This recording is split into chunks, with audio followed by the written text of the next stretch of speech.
John Chapman, Planter and Pioneer, by Ron Friddle, illustrated by Steve Adams. A young nation. John Chapman was just a little boy in the Massachusetts colony in 1776. What a great time to be alive! A new nation had just been born. It was the United States of America. Every day that new nation grew bigger. New settlers came to America and stayed. New towns sprang up and grew. John was growing too, right along with his nation.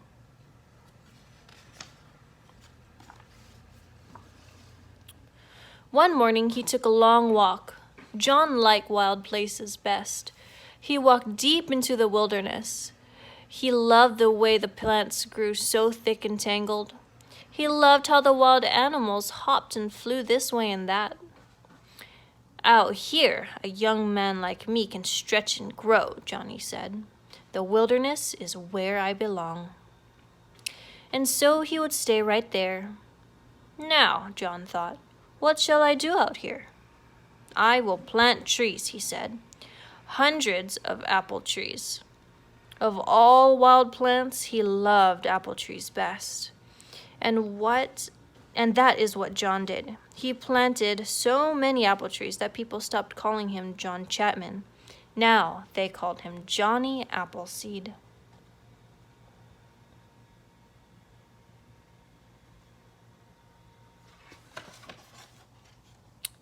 Let's find out more about how John Chapman turned into Johnny Appleseed. It's quite a story. It all started when he took that walk. A long walk it was. At home, outdoors. Once Johnny started walking, he kept walking. Every day he walked from morning to night. He only stopped to sleep. One night he slept in a hollowed tree stump. The next night it was a pile of leaves. All day and night, summer, fall, winter, and spring, John lived outdoors. Was John homeless? He was not. John was always at home. With all those plants and animals, he was never alone. The whole outdoors was his home.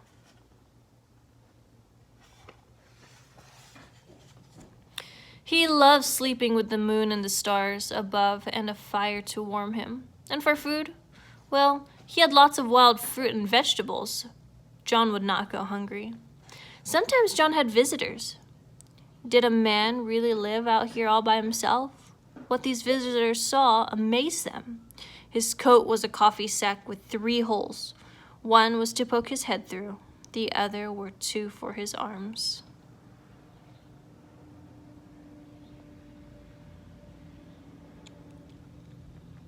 The night was cold, but John's feet were bare. He said shoes hurt his feet. He was better off without them. He poked around the fire with a stick.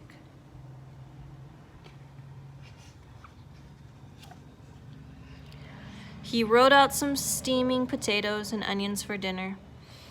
In a little nest of leaves, he had handfuls of blueberries and nuts for dessert. He had water from a nearby stream in a tin pot that he sometimes used for a hat. Welcome to my home, he said. This is how I live in my wilderness. The wilderness is my home.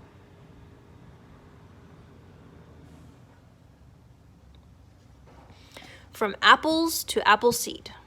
John lived on the frontier. Most of the land to the west of where John had been born was wild. Out here, everybody loved apple cider. That was the juice squeezed out of apples. And no wonder.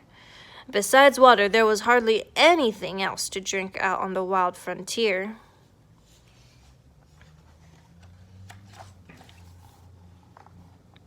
So John went to one of the places where cider was made. It was called a cider mill. Horses pulled big stone wheels over the apples, and out came the juice. Then workers threw the seeds away.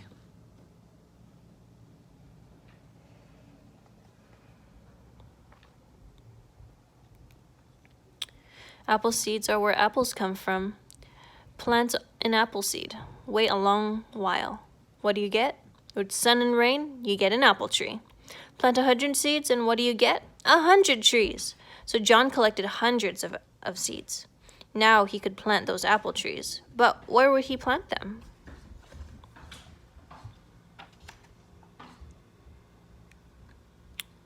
John thought a while. Of course he would plant them in the wild. No one had settled there yet. But they would one day. Sure, there were dangers out there. There were venomous snakes and wild wolves. But that wouldn't stop the settlers. They were looking for new places to build houses and start a new life. They needed open places to plant fruits and vegetables and raise cows and horses. Apple trees were always a welcome sight. If he could find the right spot to plant his trees, people would come to those places, and the new nation would grow. So John went out looking. When he found a good place, he dug holes and placed an apple seed in each one. Then he pushed the dirt back into the hole with his bare feet. After a long day of planting many apple seeds, John slept beneath the moon and stars. The next day he walked on, looking for more spots to plant his seeds. He planted them along rivers and streams. He planted them places where people would like to live. He planted hundreds of seeds, thousands. Soon people stopped calling him John. Now they called him by his new name, Johnny Appleseed. A simple life. Later on, Johnny returned to see how his plants were doing. He made fences from brush and fallen logs to keep wild animals away. Soon the seeds grew into small trees called seedlings.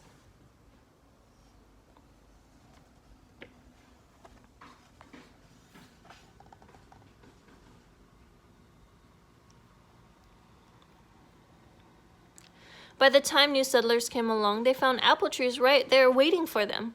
The settlers paid money to Johnny for the land and trees. Then they built their homes to stay. And every new home helped the United States grow. Everyone agreed that Johnny was a clever man. This Johnny Appleseed knew right where new settlers wanted to live, and those apple trees were oh so pretty. No wonder people settled down to stay. People also liked Johnny for his energy. Was there ever a man who worked harder? He walked hundreds of miles to do all that planting.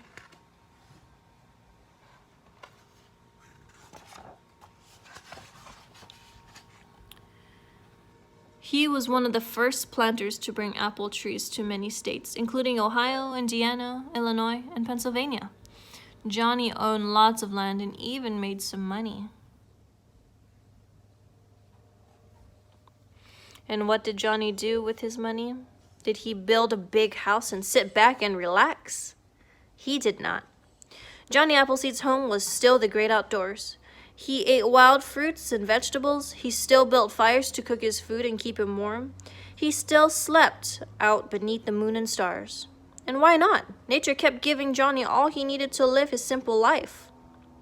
A meal of honey, fruit, berries, and cornmeal mush cooked in his tin pot was plenty. Sometimes he would eat a meal as the guest of a frontier family. But when they led him to a soft, warm bed, he often said, "Well, no thanks." He would rather sleep under the moon and stars. Johnny Appleseed got cold sometimes. Most of his clothes were thin and tattered. But no one ever heard him say, "Poor me." Even when he did have a good clothing, he would likely give it to someone who needed it more than he did. Johnny Appleseed believed that you should be thankful for whatever you had.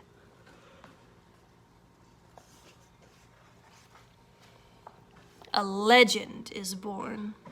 The more people heard about Johnny Appleseed, the more they liked him. They heard stories that made Johnny sound like a hero. There was a time he freed a wild wolf from a trap in the woods. After that, the wolf was Johnny's friend forever. Now, wild animals are not very friendly with people, but the wild wolf in the story stayed at Johnny's side to protect him from danger. Could that really happen? Or did it sound too good to be true? Then there was the night when he planned to sleep in a hollow log. He looked inside, and a bear was sleeping with her cubs. so Johnny left them alone. He slept out on the snow. It was cold out there, but Johnny did not want to wake them up.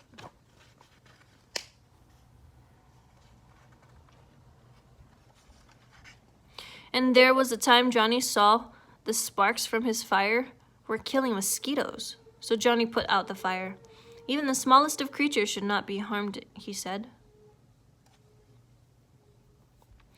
These stories may not all be true, but they show what people thought of Johnny Appleseed.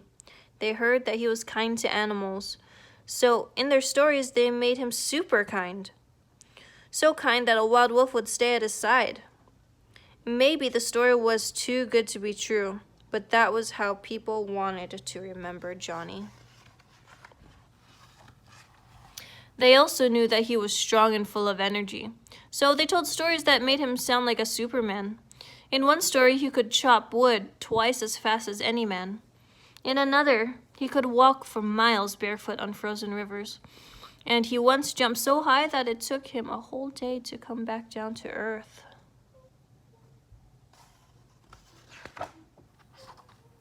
All kinds of people told stories about Johnny Appleseed that made him sound like a hero. And a lot of people believed them. Now, put all these stories together and what do you get? Well, you get a legend. You get a man who is stronger, kinder, and smarter than any man who ever walked the earth. That was how people saw Johnny Appleseed, and that's how they wanted to remember him. The real Johnny Appleseed died in March of 1845 at the age of 71. But Johnny Appleseed's legend lives on.